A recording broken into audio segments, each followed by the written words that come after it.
कृष्णा तीरे कोकिला केलिकीरे गुंजा कुंजे देव पुष्पादि कुंजे कम्बुग्रीवौ चित्ते बाहो ज्वलन्तौ राधा कृष्णौ मङ्गलं मे भवेताम् अतसी कुसुमो पमेकान्ति यमुना कूलकदम्ब मध्यवर्ती नवगोपवधू विलासशाली वनमाली वितनोतु मङ्गलानि परीकरीकृत पीतपटं हरिं शिखी किरीटनदीकृत कंदरं लकुटवेणु करं जलकुण्डलं पटुतरं नटवेशधरं भजे व्रजे वसन्तं नवनीतचौरं गोपाङ्गनानामनुकूलचौरम्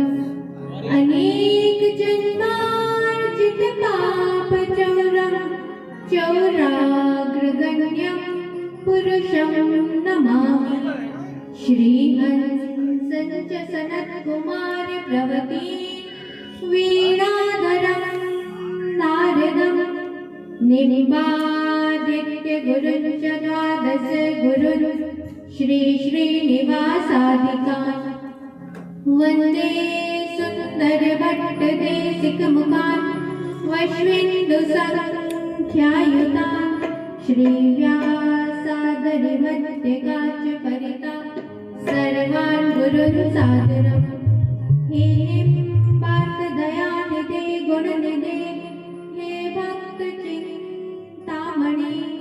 हे आचार्य शिरोमणे मुनिगणे रामेक्यपादाम्बुज हे सृष्टिस्थितिपालक प्रभवना हे नाथ मायाधिपा हे गोवर्धन कंदरालय विभो मां पाहि सर्वेश्वर कस्तूरी तिलकं ललाटपटले वक्षस्थले कौस्तुभं नासाग्रे वरमुक्तिकङ्कणतले वेणुकरे कङ्कणं सर्वाङ्गे हरिचन्दनं सुललितं कण्ठे च मुक्तावली गोपस्त्रीपरिवेष्टितो विजयते गोपालचूडामणि भक्तिभक्त भगवन्त गुरु चतुर्नाम बभुए तिनके पदवंदन किए नाशत विघ्न अनेक नाशत विघ्न अनेक।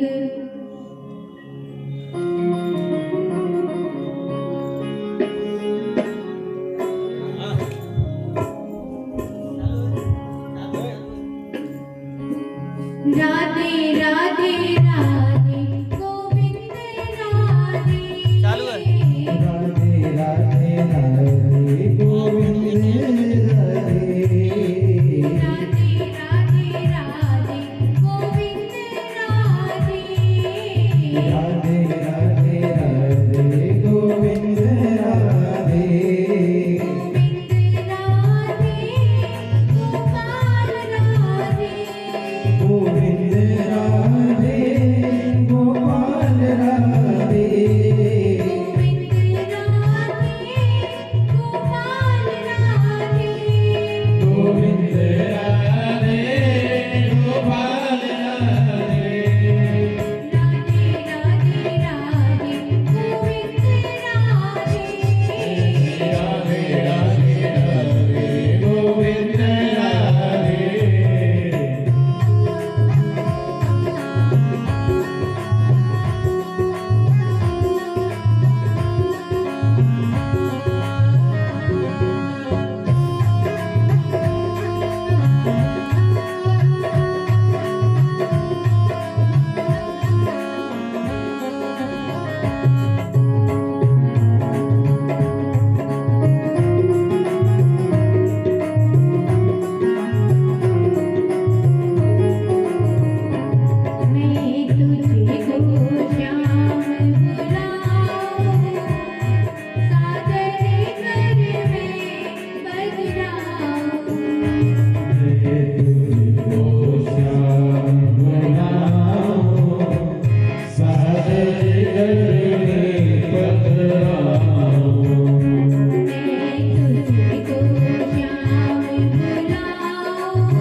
साधन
मोहन बिहारी लाल की जय।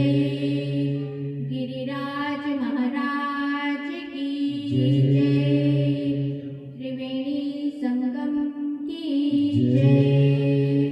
भागवत भगवान की जय। पूज्य सद्गुरुदेव भगवान की जय। जय जय श्री राधे श्याम।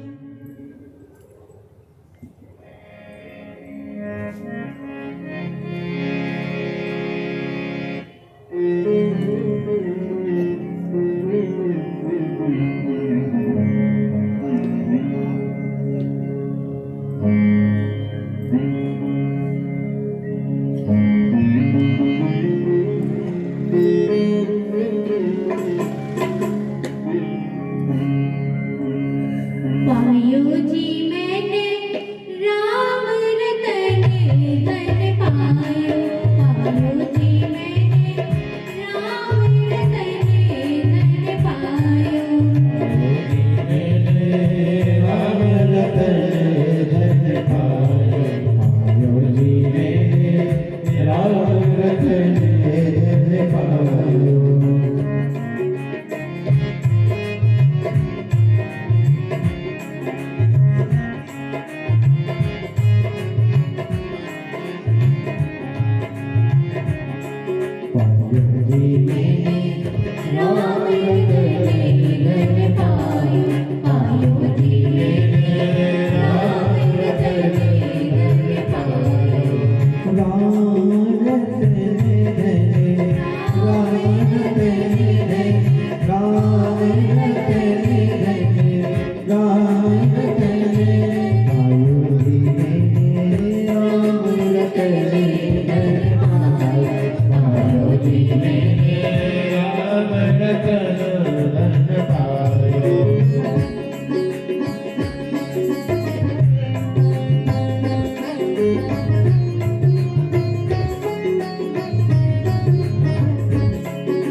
चोर न लूटे अर्जुन कूटे चोर न लूटे अर्जुन कूटे चोर न लूटे दिन दिन बढ़त सभायो पायो जी मैंने राम रतन धन पायो पायो जी मैंने राम रतन धन पायो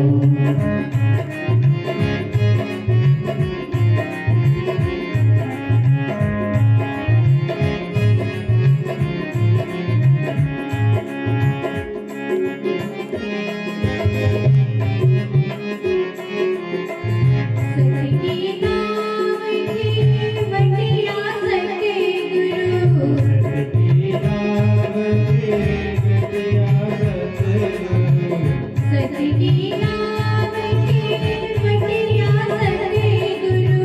सतकी नाम की बटिया सके गुरु सदगुरु भव सागरे तरे आयो पायो जी मैंने राम रतन धन पायो पायो जी मैंने राम रतन धन पायो पार्वती में राम रतन धन पायो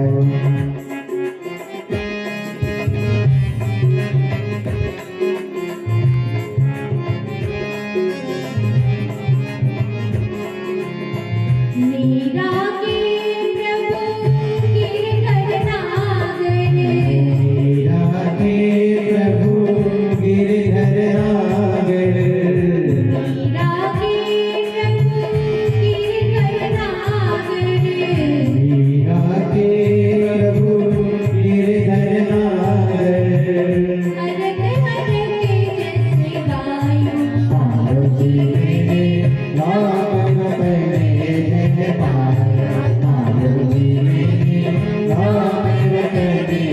पायो पार्वती में राम रतन धन पायो पार्वती में राम रतन धन पायो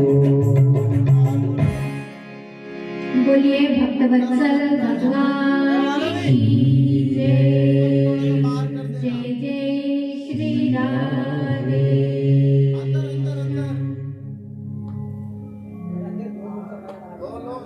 कल हम लोग कथा में श्रवण कर रहे थे अर्जुन भगवान के साथ द्वारिका गए थे अर्जुन वहां से लौटे तब उन्होंने बतलाया कि यदुकुल को ब्राह्मणों का शाप लगा और सभी ने वारुणिं मदिरां पीत्वा मतोन्मत्तित चेतसा सभी ने वारुण प्रभास क्षेत्र में गए वहां पर यज्ञ आदि किया फिर ब्राह्मणों को दान दक्षिणा दी भोजन आदि कराया और फिर सभी ने वारुणी मदिरा का पान किया और मदिरा का पान करने से सभी की बुद्धि भ्रमित हो गई और सब आपस में लड़ भिड़ कर समाप्त हो गए 4-5 ही शेष बचे जैसे ही सुना कुंती जी ने कि भगवान ने स्वधाम गमन किया तब कुंती जी ने अपने शरीर का परित्याग किया पांडवों ने परीक्षित जी को राजा बनाया और स्वर्गारोहण का निश्चय किया युधिष्ठिर जी ने सभी राजसी वस्त्र आभूषण सभी उतारकर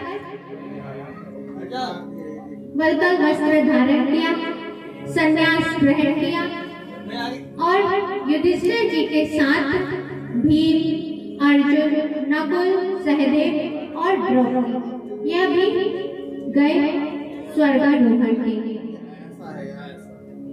हिमालय में पहुंचे और फिर जैसे ही स्वर्ग की पृथ्वी पर स्वर्ग के तल पर जैसे ही उन्होंने अपना पैर रखा एक एक करके सबसे पहले द्रौपदी जी गिर के उन्होंने अपने शरीर को छोड़ा फिर उसके बाद क्रमशः नकुल सहदेव अर्जुन और भीम ने भी अपने शरीर को छोड़ते गए। लेकिन युधिष्ठिर जी ने किसी को भी देखा नहीं पलटकर और आगे चलते गए। चलते चलते जैसे ही स्वर्ग के शिखर पर पहुंचे, वहां पर उन्हें इंद्र मिले। विमान लेकर आए इंद्र ने कहा कि धर्मराज युधिष्ठिर, अब आप स्वर्ग में पधार गए हैं, इसीलिए अब आप विमान पर सवार हो जाइए। जब युधिष्ठिर जी स्वर्ग पर के शिखर पर पहुंचे थे, तब वह अकेले नहीं थे, उनके साथ एक कुत्ता भी था जो हस्तिनापुर से ही उनके साथ साथ वहां तक पहुंचा था। युधिष्ठिर जी ने कहा कि मैं इस कुत्ते को भी स्वर्ग में लेकर चलूंगा, इसे भी लेकर चलूंगा। इंद्र ने कहा कि कुत्ते स्वर्ग में नहीं जा सकते हैं, इसने मेरा दर्शन कर लिया, यही इसके लिए बहुत है। युधिष्ठिर जी ने कहा कि यह मेरा आश्रित है, इसका मैं त्याग नहीं कर सकता, क्योंकि आश्रित का त्याग करना अधर्म है। इंद्र ने कहा कि यदि यह स्वर्ग वही जा सकते हैं जो पुण्यात्मा होते हैं, और यदि यह पुण्यात्मा होता तो इस कुत्ते की अधम योनि में जन्म नहीं लेता। युधिष्ठिर जी ने कहा कि अब मैं इसे अपना आधा पुण्य देता।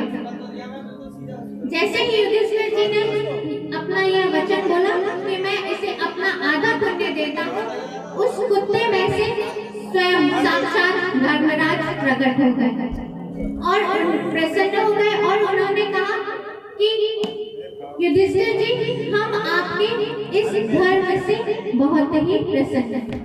युधिष्ठिर जी ने कहा कि मैं आप लोगों से आपसे यह निवेदन करता हूँ कि द्रौपदी और मेरे चारों भाइयों को भी स्वर्ग की प्राप्ति हो। इंद्र ने कहा कि वह आपके पहले ही स्वर्ग में पहुंच चुके। जो इस युधिष्ठिर जी के स्वर्गारोहण के पावन चरित्र का श्रवण करता है, उसे परमहंस की गति प्राप्त होती है। परीक्षित जी राजा बने।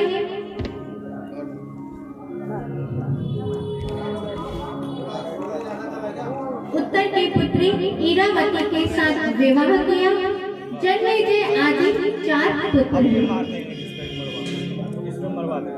एक बार परीक्षित जी को यह ज्ञात हुआ कि मेरे राज्य में कली ने प्रवेश कर लिया। तब परीक्षित जी क्रोधित नहीं हुए, दुखी नहीं हुए और अपना धनुष लेकर, तलवार लेकर और रथ में सवार होकर कली के को नष्ट करने के लिए चल पड़े, कली का वध करने के लिए चल पड़े। तब उन्होंने एक जगह देखा, तत्रागो मिथुनं राजा मन्यमाने वनाथवर दंडहस्त्रं च वृषलं ददर्शेन लांछनम्। परीक्षित जी ने देखा कि एक जगह एक शूद्र है, तो शूद्र लेकिन राजा के वेश में है और गाय और बैल के जोड़े को डंडे से पीट रहा है। परीक्षित जी ने देखा कि मेरे राज्य में यह अधर्म हो रहा है कि गाय को कोई डंडे से पीट रहा है। उन्होंने तुरंत तलवार निकाल ली कली को मारने के लिए। कली ने सोचा कि अब राजा परीक्षित तो मेरा वध ही कर देंगे। ऐसा सोचकर उसने तुरंत ही राजा परीक्षित के चरणों को पकड़ लिया। राजा परीक्षित ने कहा कि अब तुम्हें किसी से भी भय करने की जरूरत नहीं है, क्योंकि तुमने मेरी शरणागति ग्रहण कर ली। फिर परीक्षित जी ने कहा, न ते गुणाकेश यशोधराणां बद्धाञ्जलिर्वै भयमस्ति किंचित् नावर्तितव्यं भवता कथंचन क्षेत्रे मदीये त्वमधर्म बंधु। राजा परीक्षित ने कहा कि अब तुम्हें किसी से भी भय करने की जरूरत नहीं है, लेकिन तुम अधर्म बंधु, तुम अधर्म के बंधु हो, इसीलिए तुम्हें मेरे राज्य में नहीं रहना चाहिए। तुम मेरे राज्य को छोड़कर कहीं और चले जाओ। कली ने कहा कि आप चक्रवर्ती सम्राट हैं, जहाँ से सूर्य का उदय होता है और जहाँ पर सूर्य अस्त होता है वहाँ तक आपका राज्य है। इसीलिए अब आप ही बताएं कि मैं कहाँ पर रहूं। राजा परीक्षित ने कली के निवेदन को सुनकर अभ्यर्थितस्तदा तस्मै स्थानानि कलये ददौ दूतं मानं स्त्रियासु न यत्र धर्मश्चतुर्वेदा। राजा परीक्षित ने कली को रहने के लिए 4 स्थान दिए। जहाँ पर जुआ खेला जाता है वहाँ पर जाकर तुम निवास करो। जहाँ पर शराब पी जाती है, मदिरालय, वहाँ पर तुम निवास करो। वैश्यालय और जहाँ पर जीवों की हिंसा होती है। यह 4 स्थान दिए राजा परीक्षित ने कली को रहने के लिए।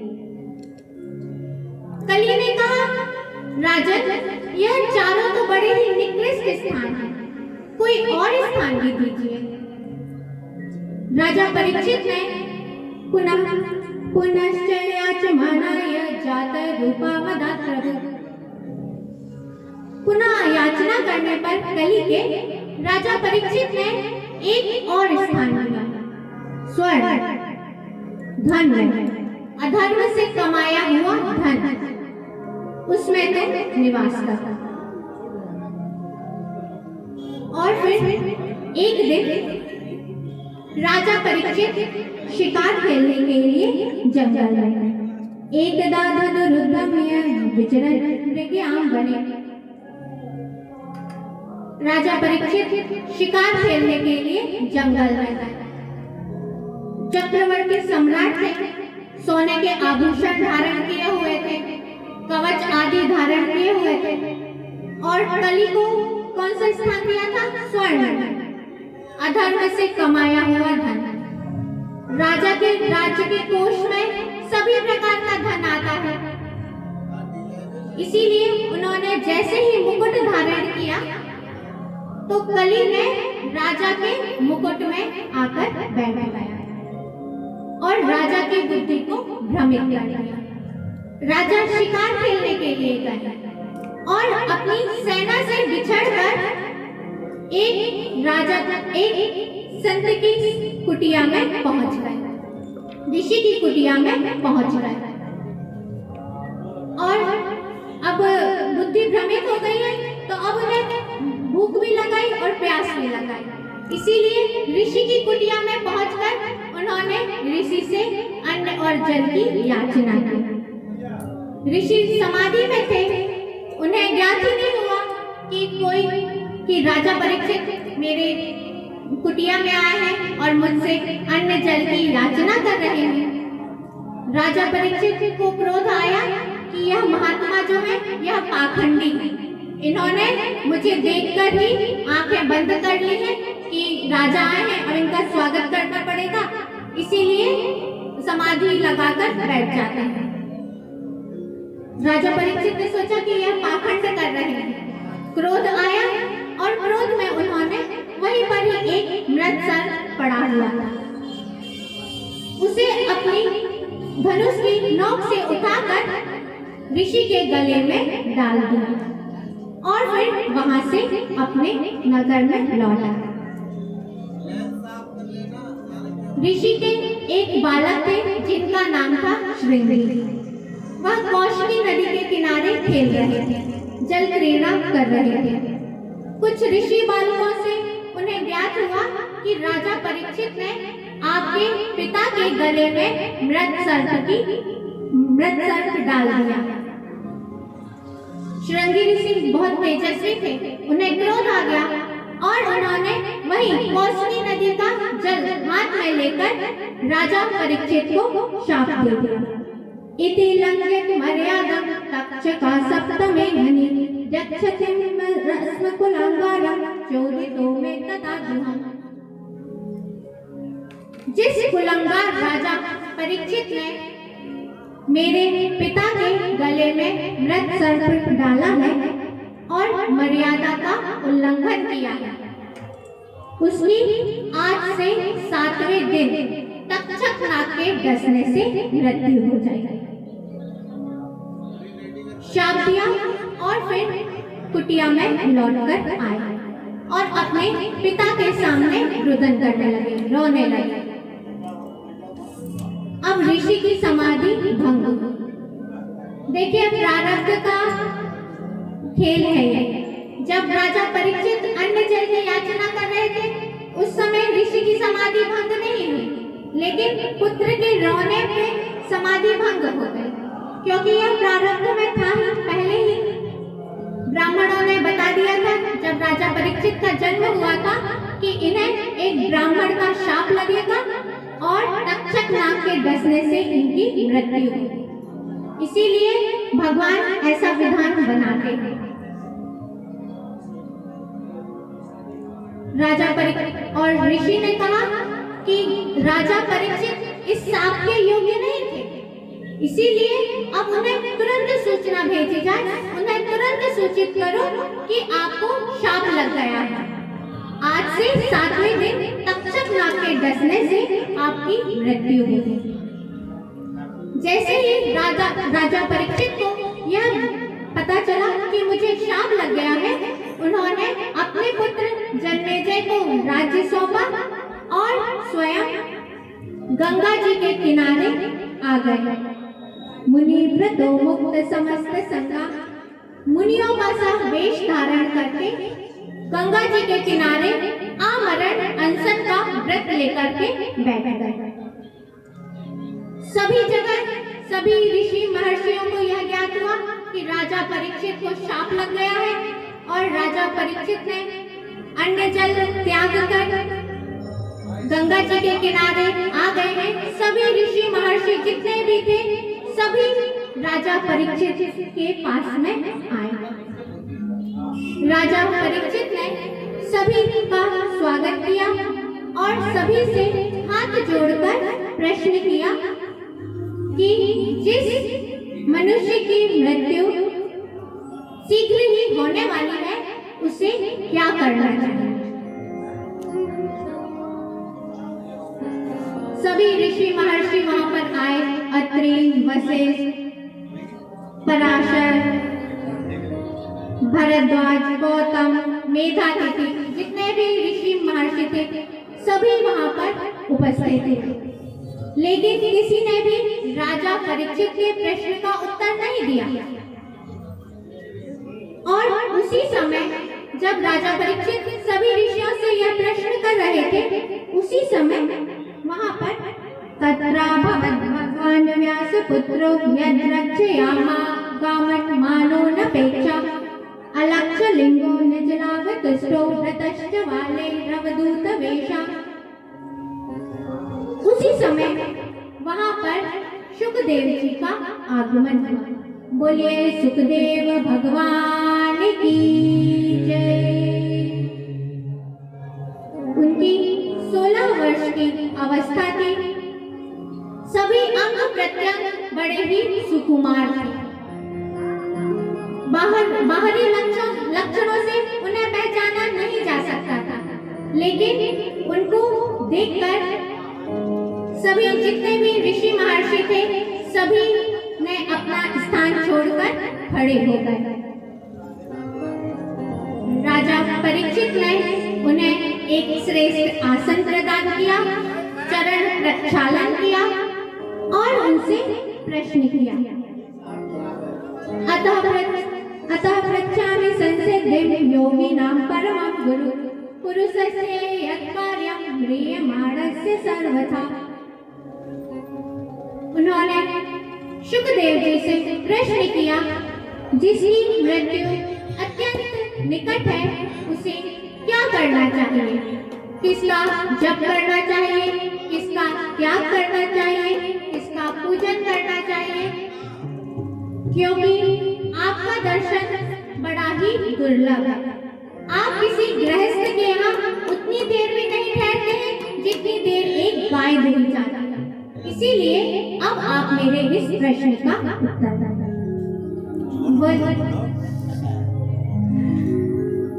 सुखदेव जी ने कहा, वर्यानेस ते कृष्णा क्रतो लोकवितं नृपा आत्मविद सम्मता पुंसां श्रोतव्या विसूया परा।